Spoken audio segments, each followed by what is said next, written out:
2025 লোকদেরকে বেশি ধ্যান দেওয়া দরকার আছে, আর অধিক পরিমাণে নিজের জীবনকে সমর্পণ করতে হবে। তো আপনার জীবন সেফটি থাকবে, সুরক্ষিত থাকবে। কারণ শয়তান যেভাবে তার প্ল্যানিং করছে আর্থিক প্রবলেম দ্বারা, দুসরা কিছু প্রবলেম দ্বারা, তো সেই প্রবলেম থেকে লোকরা বেঁচে যাবে।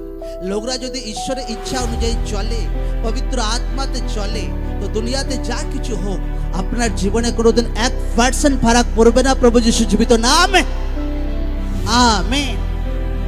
লোকরা চায় যে আমার জীবনে এরকম হোক, যা কিছু হোক ভাই, আমার জীবনে কোনো যায় আসে না।